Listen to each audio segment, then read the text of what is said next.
Hello, this is Mara Jane, and you're listening to The Unseen Perspective.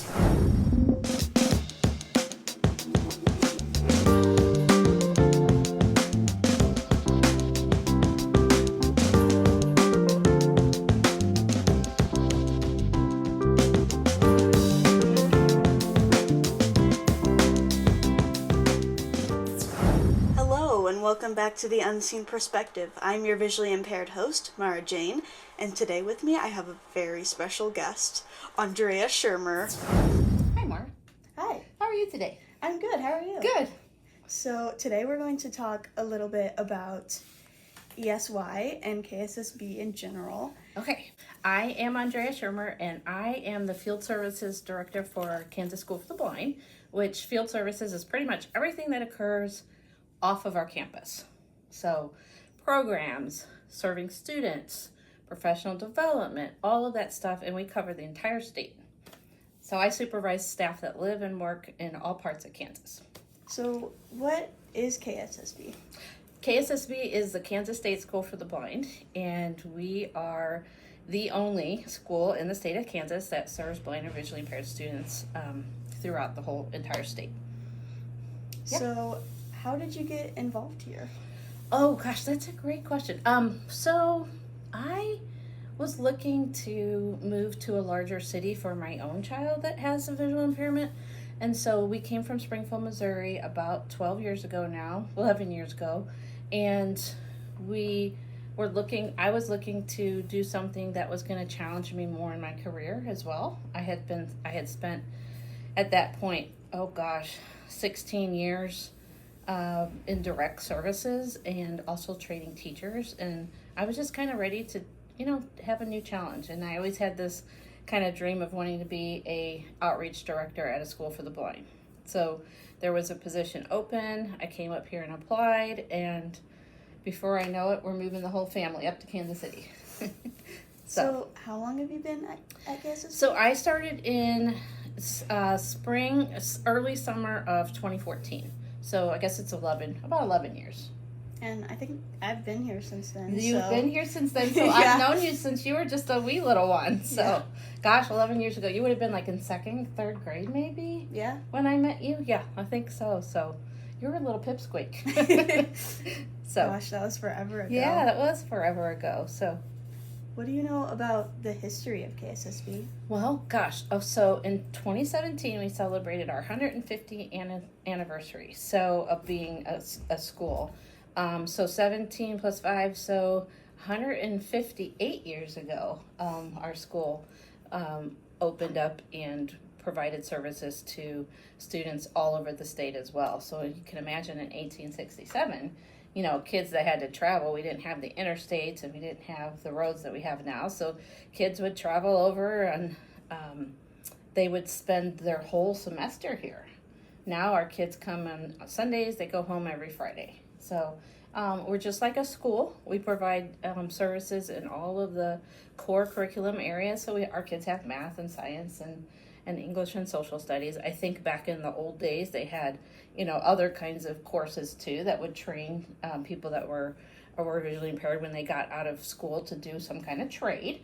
So I know they had things like piano tuning and like cane making wicker chairs, like caning chairs they call it. Not the cane that you think of as a person with a visual impairment that travels with, but a cane more of like caning chairs and fixing them up and furniture kind of making. So they did all kinds of trades back then. Now we have a preschool program, we have a K-12 program, and then we have a transition program. Cool. So yeah, so we serve kids pretty much 0 through 21 now. So what's been your involvement with the extended school year program? So when I first came back in 2014, I came kind of in the middle of the ESY, or it was just getting ready to start when I came.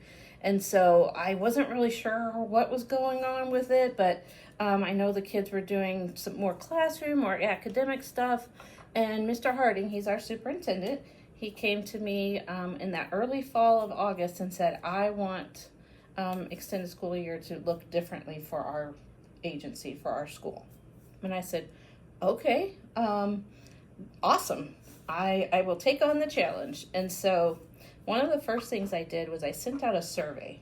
So I sent out a survey to all the teachers across Kansas, and I said, what are the areas of the expanded core curriculum that you just cannot get to during the school year? And so they responded, and we overwhelmingly had 3 different areas that really stuck out. Access technology or assistive technology, recreation and leisure, and activities of daily living, or those independent living skills. So we had that information. So I took that information and I said, okay, how do I turn this into a program here in the summertime? And so we started out with just creating a schedule that would just cover those domains. So students would have a classroom domain, which would include other things on the expanded course. So maybe they were doing some Braille, or maybe they were doing some other, compensatory skill, or they were working on maybe learning about careers or learning about transition stuff. And then the rest of the day they would go to these, what I called domain blocks. So they'd go to a recreation and leisure block, they'd go to an activities of daily living block, and then they would go to assistive tech block. And so that's kind of how it started. And, it took a while for districts to kind of buy into it. Like, they really were used to the summer school where, hey, I need you to follow this IEP goal. And you'd have 10 students in the program, and they'd have 10 different things on their IEPs that they wanted them to follow. So, and we had to sell it like, okay, that is great in the local district, but here at our school, we really want to specialize what we're really good at, and that's teaching the expanded core curriculum. And so this is what our program is going to be in the summer. And so it took a while. I mean, the first couple of summers, we had mostly our own kids that came to school here during the day, and then we'd have a few local districts that would send their kids, and it took a couple of years to kind of really build it up. We started the first year with maybe 50 kids in the summer program, and then the next year was maybe 65, and then we stayed about 65 for a while, and then we hit close to 70, and then COVID hit. And when COVID hit, our kids really also took a hit, because they were then all of a sudden faced with trying to learn these things in an online format.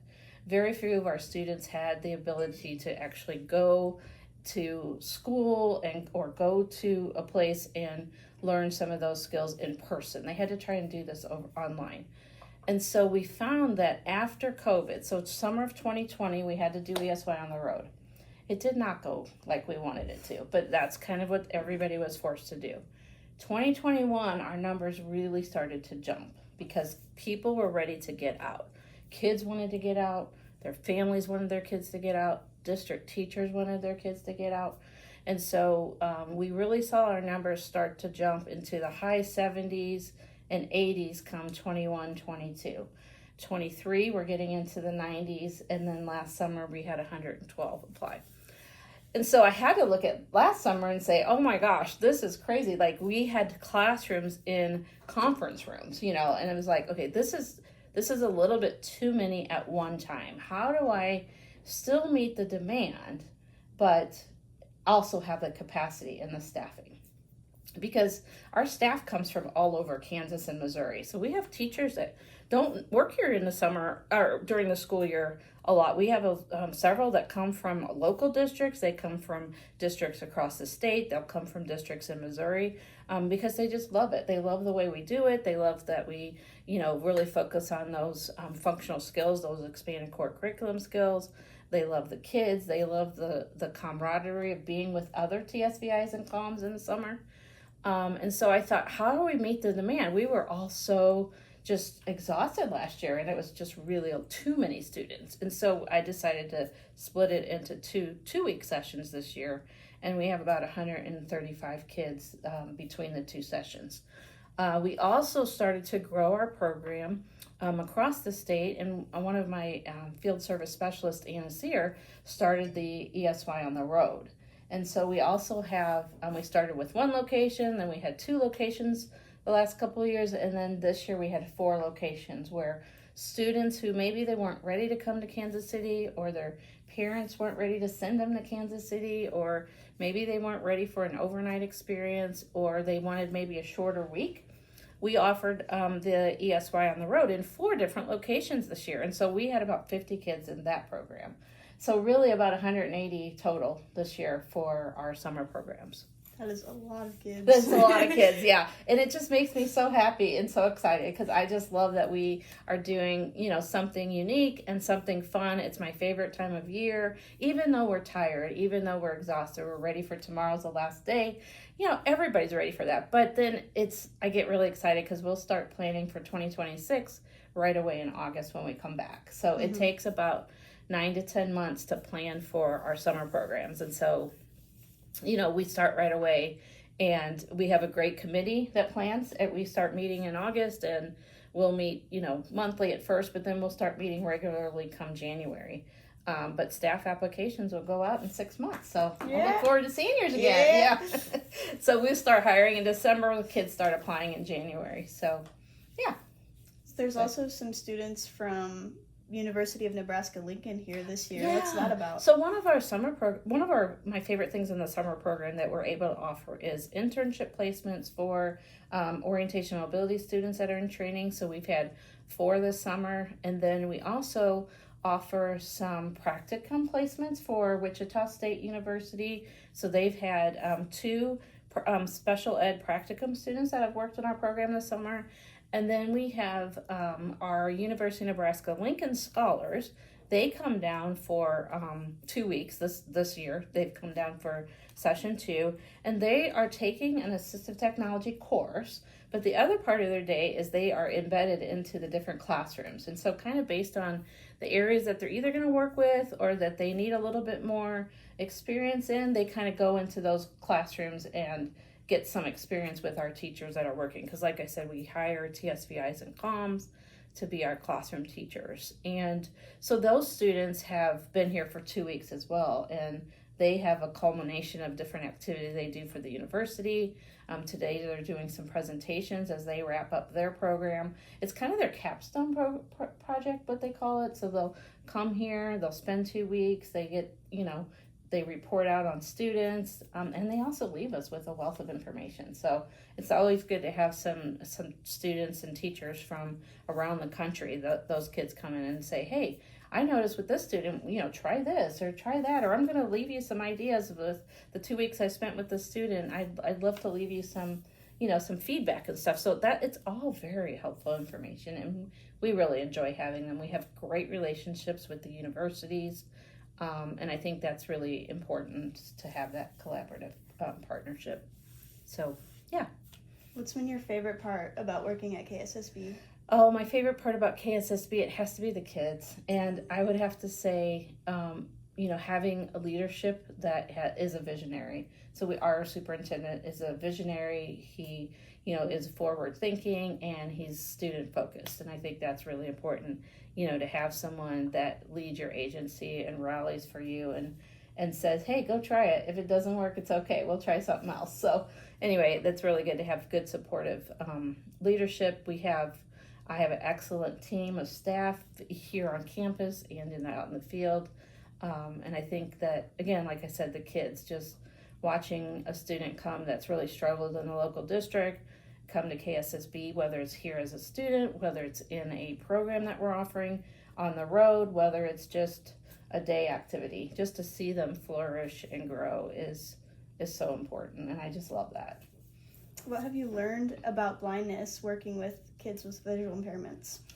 I've learned that you're kids. You're just people. You're just people that are just like me and just have maybe some adaptation is needed. I love having the peer models here. I think all of our peer models are walking around with canes this summer, which is great. I have no problem with that. I think it's really fun to see others embrace it and just learn, oh, my friend Mara, she's just like me. You're in college. You're doing great things. You're going to be, whatever you want to be in the future. I hope it's something in teaching, and because you would be so good. And I've enjoyed having you work for me the last few summers. Well, thank you. Watching you grow from your little 2nd, 3rd grader into, a staff member now. So, yeah, the kids. I really enjoy the kids, wherever they are at that time. just watching them grow and flourish and smile. I just love that. So, did you have a particular favorite part of ESY this year? Let's see. This part of ESY this year, I have really enjoyed our Project Search group, watching them. It's the first summer we offered this. So we have a group of 6 students that are learning about Project Search. Either they're going to go into it in the fall as the official transition program, or maybe in a couple of years they're going to come in and go into Project Search, or maybe they finish their high school things and they're not quite sure what they're going to do for transition. But this group of 6 students have been just amazing. They've been hard workers. They've been at the North Kansas City YMCA every day, stocking the food pantry, gardening, cleaning the equipment. So it's really good to see that kind of program embedded into our summer experience too. So, and then our preschool program's growing. So I, of course, love the little ones and watching them grow, and think about, like, they're going to be students that are, in our program before I blink. They're going to be, in the KC program. So I've enjoyed that a lot this summer. So can you kind of explain a little bit about what Project Search is and the transition program? Yeah, so our transition program has 3 strands. So students in their local districts, they'll complete their high school requirements. So, and then they kind of bank their diploma if they're going to come to transition. So the district will hold on to their diploma. They can come here, and then we have 3 strands. They can either be a student that maybe needs some extra work on those functional skills like we talked about. So that's one track. We have a track of students that will go on to Project Search, and Project Search is it's a nationwide program that we are kind of modeling here in our agency and school. And so students must, there's certain requirements for it, and they must be world of work focused. So these are kids that are going to go to Project Search, and then they're going to exit and go into a job right away. And then we have our college or TEC strand, which is students can come that maybe they want to get a certificate at the Technical Education Center, or maybe they want to get a 2-year degree at the KCC's Community College. And there's several programs over there. So depending on what their interests are, we'll have students go there. A lot of our students will come for 1 year, and then they'll go off to a 4-year university. They may come for 1 year for kind of those functional skills, and then they might go to Project Search the 2nd year.